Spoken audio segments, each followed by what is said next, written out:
Hello, everyone, and welcome to our session number 2, so our unit number 2 of what is Passive House Design. So if you have missed unit number 1, don't worry, you can catch up on that on our website. There's a course for you where everything is pre-recorded that you can catch up on it if you're interested. Also, there will be a unit number 3, so a next one coming up. And you can catch that either in a couple of weeks' time, where we do that live again and for free, or again, if you can't wait, you can jump onto our website and catch up on that in your own time. Good. Today, I want to talk to you about a little bit about the Passivhaus Standard and what Passivhaus design entails. So let me share my screen. So let us start this presentation on the unit 2 of what is Passivhaus Design. As I said before, today I will introduce you to the Passivhaus Standard. So last time in unit 1, we talked about why we want to do Passivhaus, what the impact is on health, what the impact is on your sustainability, and how affordable passive houses are. So a little bit of the background of passive house. And today I want to tell you what makes a passive house, how to do a passive house, and I will also introduce you to the 5 passive house components. The Passivhaus Standard is normal buildings built better. Okay, so that's in a very simple way how to say that. So passive house is not rocket science. Passive house is really something that we all probably already do, but it takes it a little step further. So that's what we want to do with passive house. We want to build quality buildings that perform in a certain way. And I tell you now how these buildings will perform when you build them to the Passivhaus Standard. For that, first, we have to talk about efficiency, because efficiency should always come first. And I have a little question for you. How many tea lights do you think do we need for a 15 square meter bedroom? What do I mean by that? How many tea lights are needed to maintain a temperature in a 15 square meter room to a standard of 20 to 25 degrees. So we want to have this comfortable temperature in our indoor environment on the coldest day of your year in a passive house. And now if I talk about the coldest day of the year, this could be minus 20 degrees if you live somewhere in, I don't know, in Europe, in Germany. This could also be 5 degrees if you live in Perth, maybe, or in Sydney. It could be 0 degrees. So your coldest day at your location. Special thing about this is that your answer doesn't depend on where you're located. It's just the amount of energy that we need to keep our building at that temperature.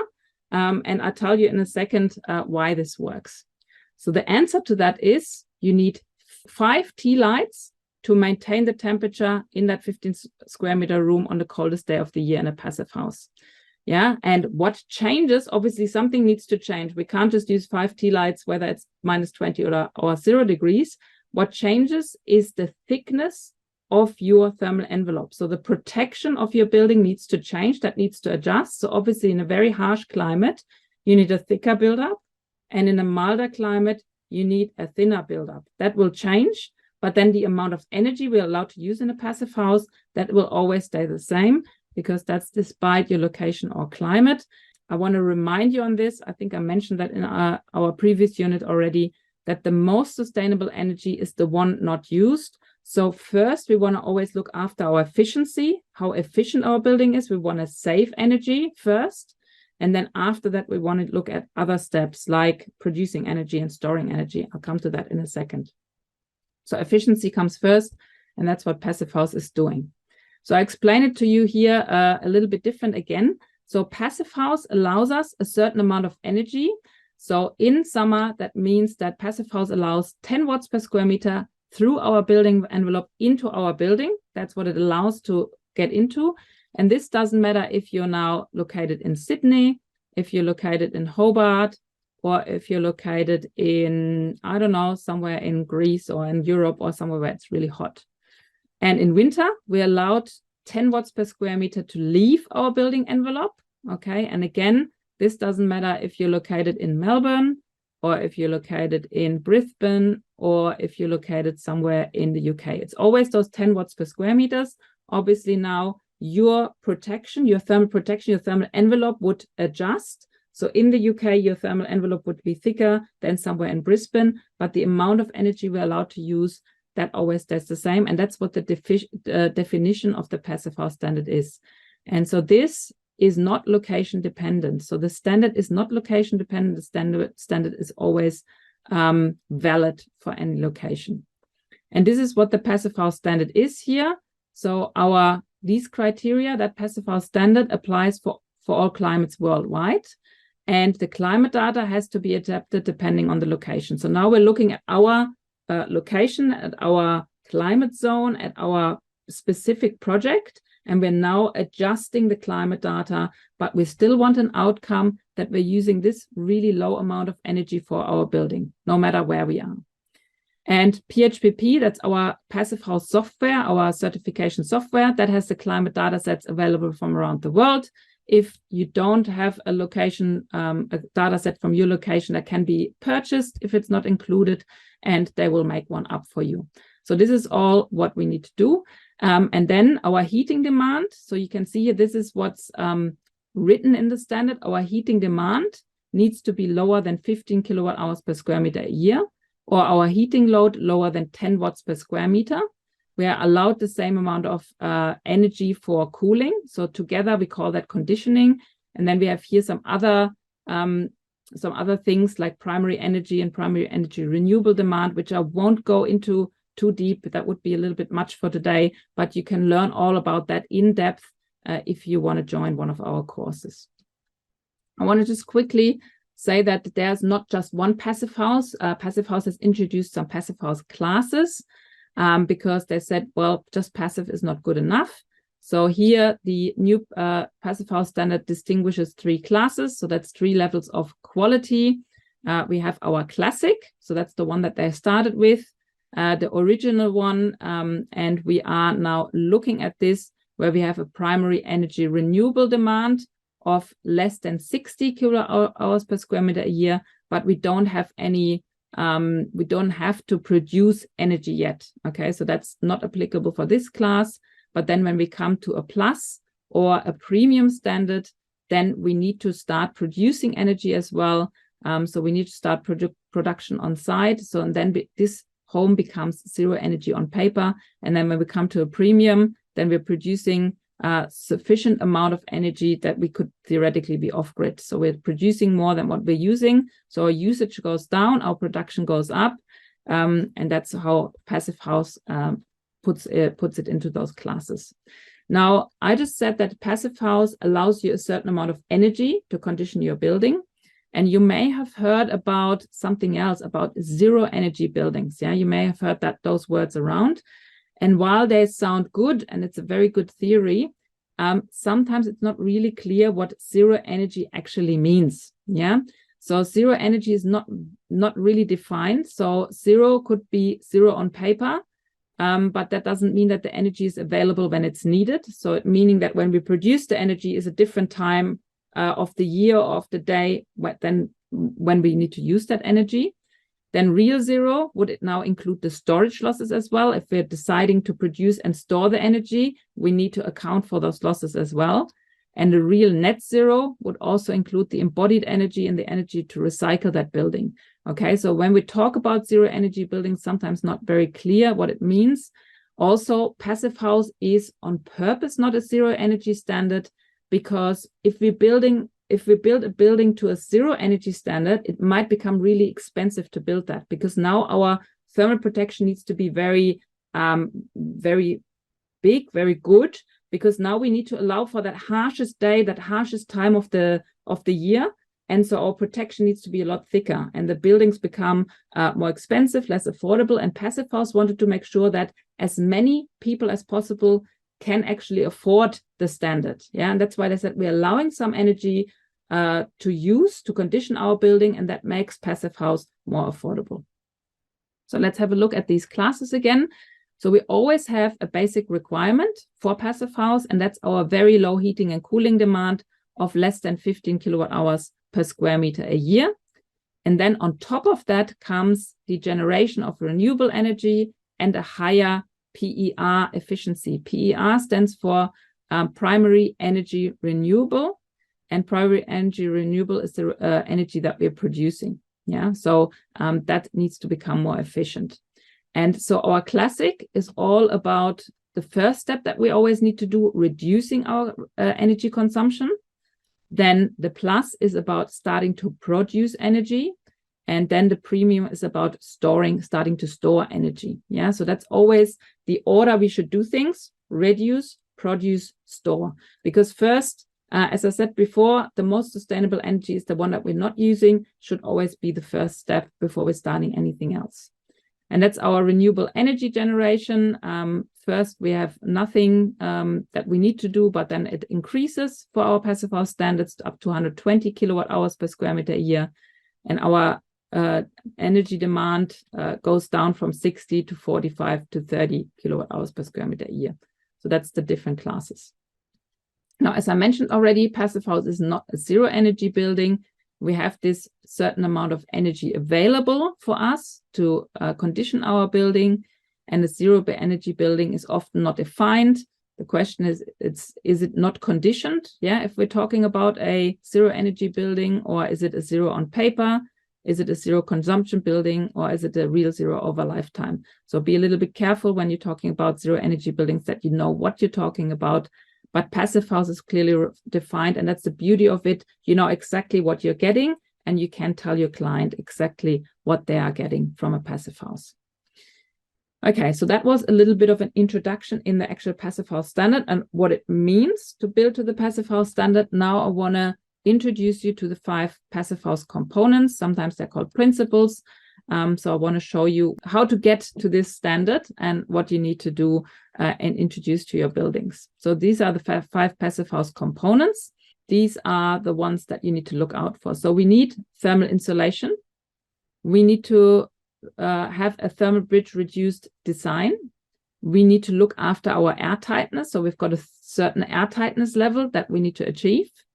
We need to use Passivhaus Windows, and we need to have an adequate ventilation strategy. So these are all the 5 Passivhaus principles or components that we need to achieve in a Passivhaus. Now, if you are starting a course with us at some point in time, I want to just give you a little glimpse of what you can expect. So this is our Passivhaus formula sheet or formulary that we hand out to our students. This is a big game changer advantage for you, because we are summarizing everything, all the calculations, all the formulas for you, and a little bit of background information there. And this is just a little summary of the first page that we have for you there. So in the end, when you do the course with us, you don't have to memorize all the numbers. You can just look them up on our formula sheet. So this is a little bit of a, we sometimes call it a cheat sheet, but it's not really cheating. It's actually there for you to use.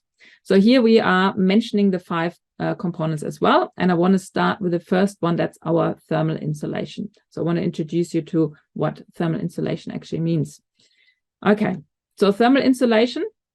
Thermal insulation reduces the transmission of heat, and we're using a material with a low heat conductivity to shield volume against the losses or gains of heat. So that's already some big words. I want to explain them a bit further.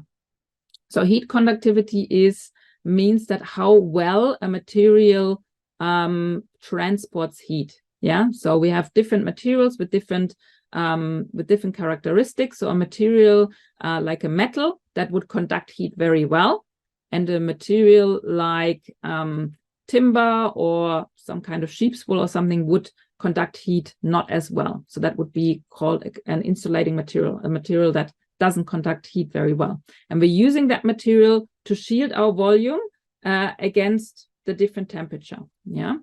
So it's a thermal insulation is a protection against a different temperature. And the real beauty about this is, and that's probably what a lot of people don't quite understand yet, or that I get asked a lot, this works in winter as well as in summer. Yeah. So I like to really look at this example of this esky, because that's exactly what it is. It is now a volume that is shielded from a different temperature by a good amount of insulation. That's what that esky is. Now the beauty is you can take this esky with your cold beers to the beach to keep your beers cold, to protect them from that heat entering, or you could take that esky with your hot soup to the snowfields and keep your soup warm. So we're separating the two environments so that the heat doesn't travel. Because heat does not know the difference between inside and outside, and that's why it works for both scenarios. Now, there is a little bit of a special case for the summer, for the hot time of the year, because it's not just the ambient temperature that we have to look at, it's also direct sun hitting our surfaces. So there are a little bit of a few special and extra things for summer, for the hot climate, which we will also go into depth in our course if you would like to learn more. Good. And then let's talk about thermal insulation materials. So why does thermal insulation work? Is it the actual material that thermally insulates? And to that, we have to say, no, it's not the material, but it's the small air or gas pockets within that material. And these are pockets that are small enough that there's no air or gas movement. And then we talk about a insulating material. Yeah, so we don't want any convection. And then we can talk about an insulating material. It's a little bit like your woolen jumper on a cold winter night. Good. So that was a very brief introduction into thermal insulation. Obviously, there's a bit more behind it, but for now, to get an overview, I think you already know now a little bit what thermal insulation needs to do. Now, our second component we want to talk about is actually airtightness, even though it's number 4 on here, but I think it makes sense to mention that now after the thermal insulation, because we already talked about that woolen jumper right now, and we want to continue with that. And we said that our woolen jumper keeps us nice and warm in winter, and that is because of those air pockets. But what if we take this woolen jumper out on a windy autumn night? Then it is actually cold in the jumper.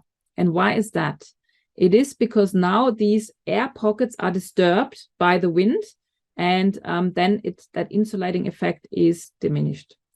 And so for cold and windy, we need a windbreaker jacket to keep us warm, and that is similar to our air tightness for our building. Yeah. So again, why does thermal insulation perform? So if we have air movement through our insulation, that always means we're transporting heat, and then insulation doesn't work well. So only once we're stopping that air movement, yeah, so the air pockets that are sort of separated, then we can talk about insulation material. So only inclusion of air that is protected against air movement insulates. That's what we have to keep in mind. Now, airtightness, you've probably heard about it because there's a lot of talk about airtightness lately. We want to make our buildings more airtight. And I want to tell you, it's a planning task. So if you are getting onto that, make sure that you have planned your airtightness properly and carefully. You want to avoid penetrating this airtightness system. So don't poke holes in it, because then it's disturbed again. So plan your penetrations for services and cables and so on really nicely, so that you know how to make them airtight again. So you want to have rather one bigger inlet for all your services rather than a lot of little holes that you then have to fix. Also, plan all changes of direction or material. So make sure that you know how your airtightness is connected from one corner to the next, so from the wall to the floor, or how your window connections are done, and make sure that then the builder can really put that into reality, what you put onto your plans. So that's a little bit about airtightness in a passive house. Now we want to come to the next one, which is thermal bridge-free design. And to understand why thermal bridge-free is so important, we need to understand what are the 2 big problems of thermal bridges. And the first one is that thermal bridges cause energy losses. Yeah, so thermal bridges, we get higher heating loads, which means that we need a bigger conditioning system. And we have a higher heating demand, which means that we have a bigger conditioning bill. So if we're losing energy out of our building, we have to replace it somehow. And that's what happens with thermal bridges. So thermal bridges means we have more heat loss through one area of the building, and then we have to replace that energy. And that means that we have a bigger bill and that we need a bigger conditioning system. The other big problem with thermal bridges, and it's at least as big as this energy losses, is that thermal bridges can cause mold and condensation. Yeah, so mold is not good for you. We've got a lot of information on that. Mold causes a lot of respiratory problems. That's really, really bad for you. And we can have health issues with mold. Why is that? Has that to do with thermal bridges? Because thermal bridges have the closest temperature to the outside temperature. And when we have now a cold spot in our building, and that happens at thermal bridges, that's where mold will form. Mold will always form on cold spots because there the relative humidity is higher. I know it's all a bit complex now, but this is how it comes together. So on cold spots, we can have mold formation, and that's not really good. So we should avoid that. So thermal bridges are really troublemakers. And we can obviously also get durability issues in our structure. If we have condensation forming in our structure, that's not good. Moisture is always bad for our structure, and we should avoid that. Good. So now we understand what the problems are, but what is actually a thermal bridge? Okay, so a thermal bridge is a localized area of the building envelope where the heat flow is different to the surrounding areas. Yeah, it's usually increased. So I like to think about it as an energy highway. I think that's a nice image for me. So what that means is that we have now, let's say, a certain amount of insulation, and at one point we have a thinner insulation. Maybe we have whooshed it together, or maybe we've cut something out, or maybe we've forgotten a corner. And that means now the heat flow through that where there's less insulation is bigger than the heat flow through the rest of our wall. And that's what a thermal bridge really is. It could also be a change of material. So for example, this aluminum frame here in the door, aluminum conducts heat a lot better than the surrounding wall. So now here we have a lot higher heat flow than next to it, and that is a thermal bridge as well. There are three causes for thermal bridges. So when we have a change of direction, so when we're changing the direction in our build-up, that could be a corner, that could be a wall to floor connection, then we have a thermal bridge because now the heat flow in that corner is different. Yeah, so there's a different heat flow in that corner. It is happening when we have a change of material, like I mentioned before. So here we could have a balcony slab in a nicely insulated wall. So the heat flow through that slab would be different. And then we have a change of thickness in our build-up. Obviously, that is also then a different heat flow. If we have less insulation at one point, then the heat flow is different as well. There are also two types of thermal bridges. We have point thermal bridges. So that's all the little thermal bridges like nails, screws, anchors like this, connection points, brick ties, columns. All of these are point thermal bridges. And we need to just count the numbers and then calculate them. Or we have our linear thermal bridges. That could be our balcony slab. It could be our corner, our external corner, wall corner, and that's all measured in meters. And that's our linear thermal bridges. Good. So that was a little bit of an overview of what a thermal bridge is. And now I want to show you a picture that you might already be a little bit familiar with, because we've just had a similar picture with the green line for airtightness. And these are our planning rules for thermal bridges. And why is it similar? Because we're always talking about a thermal envelope that is continuous and complete. Yeah, so we always want to make sure that everything is connected nicely, that we're not leaving any gaps. And that's the same for our thermal bridges. So our planning rules are avoidance. So the first thing is we want to avoid penetrating our insulation. We want to avoid thermal bridges altogether. And we want to avoid sharp angles and keeping a simple form.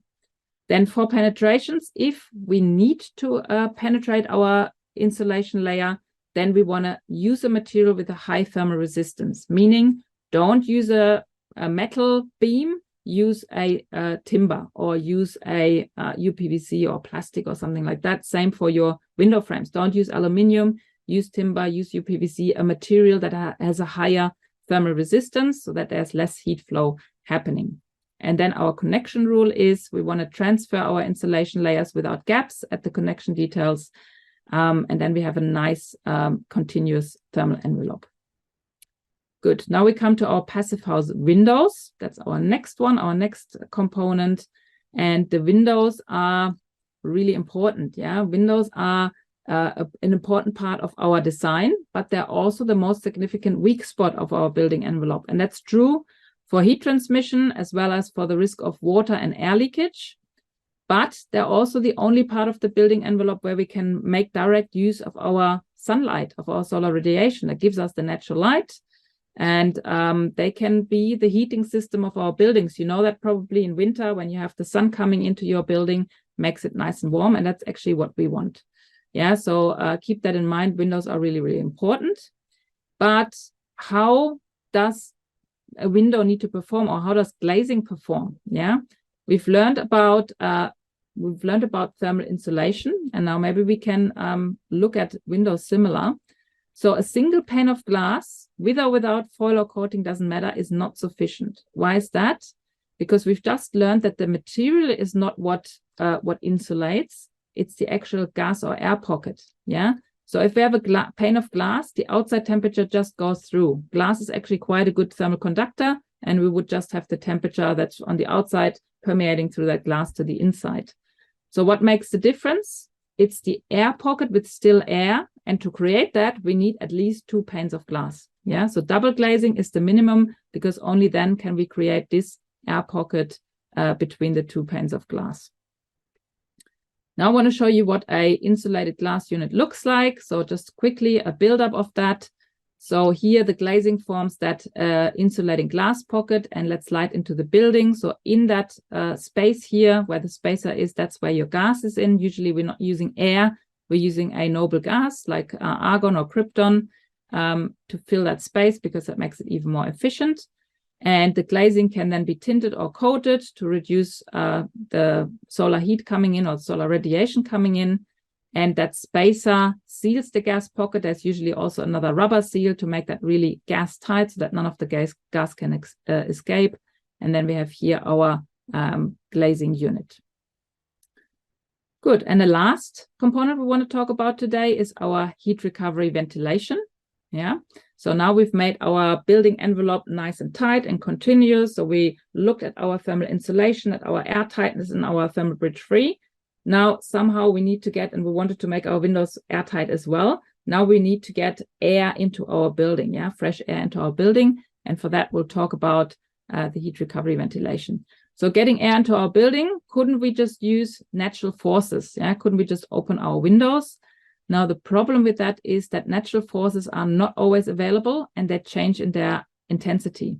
So the problem is that when you open your window and there's no pressure difference, then your air won't exchange. So pressure difference happens when you have wind or temperature difference or a height difference, but that's not always given. So it makes it hard to use the natural forces, and they need a constant management. So you always need to go to your window and open and close it depending on what's happening outside. It might also be hard to get the desired amount of air into the right places. So you might have one room that's really easy to air and other rooms that are not easy to get that air into. And also, most of the times that management is now down to the user and not automated, and that can have a big negative impact. So if someone would leave that window open or the door open all day on a 40-degree day, now you have a hot temperature inside and you need energy again to cool it down, or the other way around, if it's cold outside, or that heat that you have inside will get lost and you need more energy to heat that building up again. So that can have a negative impact. So the other thing, or the other downside of natural ventilation, is that heat recovery and moisture recovery are not achievable. That means we're getting whatever is outside, we're getting that to the inside. There's nothing in between. Now, having said that, sounds almost like you shouldn't open your window in a passive house. That's not true either. So if you have a window in your passive house and the outside is beautiful, you have 20 degrees, 22 degrees, it's a beautiful day, open your windows, open them up. No one tells you not to do that. It's just you don't have to do it. Yeah, so you always have the backup. You always have the mechanical ventilation system that gives you your fresh air. But if you want to, you can open up your windows, especially if the outside is in benefit of the inside condition. Now, how does our ventilation system look like? So now we've clarified why we need a ventilation system, a mechanical force. The mechanical force is created by electricity, and that's constantly available, and we can adjust it if we need it, and it can be easily automated. And now every room gets this desired amount of fresh air. Now, the other good thing is that heat recovery and moisture recovery is possible, meaning that we're keeping our indoor conditions indoors and our outdoor conditions outdoors. We're separating the two environments, and we're saving energy with that. The energy consumption for these HRV systems is usually very low. A lot of people are asking us that, but isn't that another thing that needs electricity? It's just 2 fans that are pushing the air in and out, and the consumption is really low, definitely far less than what you gain by the heat recovery. And how do we do mechanical ventilation? How does it look like? So we usually, we always supply the fresh air to the habitable rooms. Habitable rooms are the ones where we spend most time in, our bedrooms, our office, our children's rooms, our lounge rooms. And we are extracting our stale air from the kitchens and bathrooms, because that's where we're producing moisture and odors, and that's where we want to extract from. Then the fresh air that's coming in is pre-warmed or pre-cooled via a heat exchanger that sits in our HRV unit, and up to 96% heat recovery efficiency is possible these days. And now we know why that makes so much sense to use a mechanical ventilation system.